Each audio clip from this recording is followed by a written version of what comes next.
Dans le village de Plabannec, en France, un livre d'histoire locale relate tous les événements de la guerre, les familles touchées, les dates des combats aux alentours, les destructions des bâtiments. Il consigne même les noms des chevaux tués pendant l'occupation. Mais il ne fait aucune mention de Jane Tunnell. Il passe sous silence ce qui est arrivé à sa fille Catherine, âgée de 17 ans, dans la nuit du 20 août 1944. Il omet l'apparition d'un soldat américain à la porte de leur ferme, après la tombée de la nuit, alors que la guerre était censée être terminée. L'occupation allemande avait duré 4 ans dans ce village, 4 années de terreur, de mutisme, d'attente. Puis les Américains arrivèrent. Les habitants jonchèrent les rues de fleurs, offrirent de vin, saluèrent dans les jeeps. La libération était là. Cette nuit-là, Eugene Tunnell s'interposa devant sa fille. Il fut abattu sur place.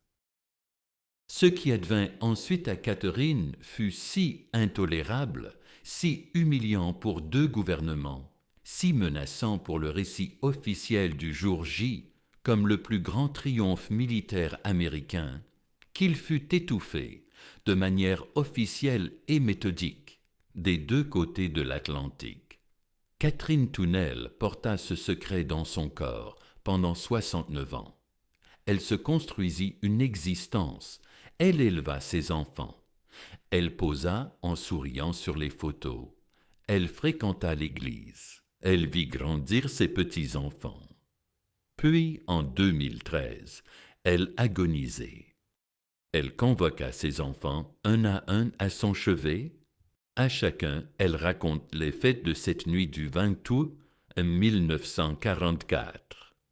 Puis elle posa la question qu'elle avait redoutée pendant 69 ans. Vous me croyez, n'est-ce pas? La libération de la France ne fut pas un instant unique. Ce ne fut pas une plage, un jour, une victoire nette.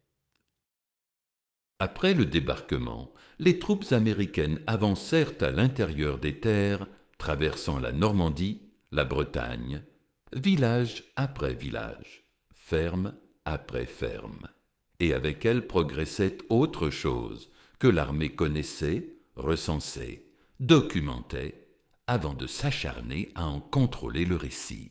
Mary Louise Roberts, professeure émérite à l'Université du Wisconsin-Madison, a passé des années à explorer simultanément les archives militaires américaines et françaises, une démarche rare chez les historiens.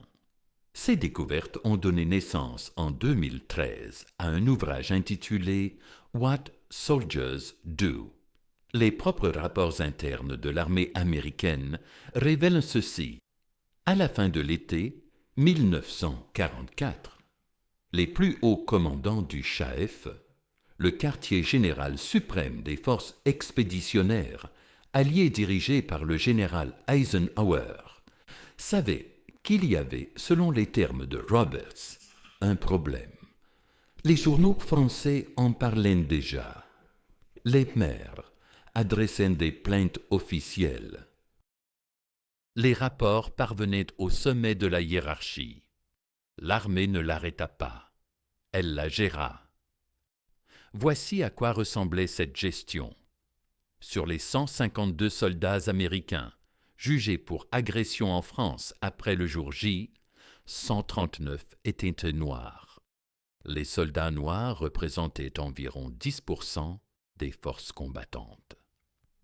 Près de tous les hommes exécutés publiquement en France par l'armée américaine, 24 sur 29 étaient noirs. L'armée ne résolvait pas un problème criminel. Elle mettait en scène une réponse tout en masquant l'ampleur réelle des faits. Elle utilisait la race pour choisir qui paierait et qui non. Le soldat William Mack avait 34 ans. Il venait de Caroline du Sud. Il était noir. La cour martiale de l'armée américaine le condamna pour le meurtre de Jean Tunnell. et l'agressa sur Catherine. Il fut pendu en février 1945 derrière un cimetière de Plabannec. L'endroit existe toujours. À l'été 2024, les filles de Catherine s'y tinrent. Michel, Janine et Marie-Annie. 3 femmes sexagénaires, sur le lieu même où l'homme reconnu coupable d'avoir brisé leur famille fut exécuté. Le maire de Plabannec les accompagnait. 2 vétérans français portaient note des drapeaux. Jamais aucune d'elles n'y était venue auparavant. Jamais elles n'en avaient parlé ensemble avant l'arrivée de l'équipe du documentaire. Eugene Tournel laissait une veuve et 6 enfants. Il avait 47 ans. Il avait tenu 4 ans sous l'occupation nazie. Il avait survécu à chaque descente, chaque réquisition, chaque nuit d'angoisse à se demander quel soldat frapperait à la porte. Un soldat frappa à la porte le 20 août 1944, 13 semaines après le jour J. Pour ce village, la guerre était finie. Les Allemands partis, les libérateurs arrivés. Il s'était placé devant sa fille. Catherine ne raconta jamais à son mari ce qui s'était passé. Elle ne le dit pas directement à ses enfants, pas pendant des décennies. Mais lorsqu'elle les appela à son chevet en 2013, elle comprit une chose. Ils savaient déjà. Pas tout, mais l'essentiel. Les silences accumulés au fil des ans. La façon dont elle quittait la pièce quand certains sujets passaient à la télévision. La manière dont elle évitait d'évoquer cet été-là.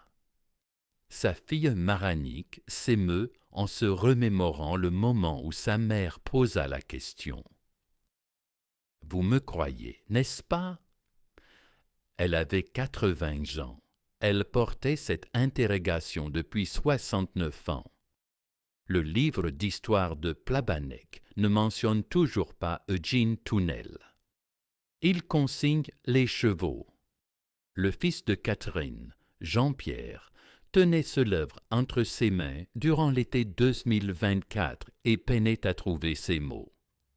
Il avait rédigé un texte à déclamer sur la tombe de son grand-père à l'occasion du 80e anniversaire de cette nuit fatidique.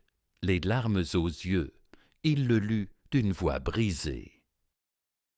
Notre grand-père n'est peut-être pas mort pour la France sous les balles ennemies. Son champ d'honneur, c'était sa maison, là où il a tenté de protéger ses enfants. Le gouvernement américain n'a jamais reconnu ce qui est arrivé à Catherine Tournel.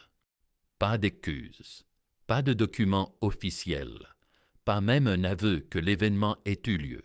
Seule trace, un dossier de cour martiale dans les archives du juge-avocat général de l'armée américaine. Une pendaison à l'abri d'un mur de cimetière.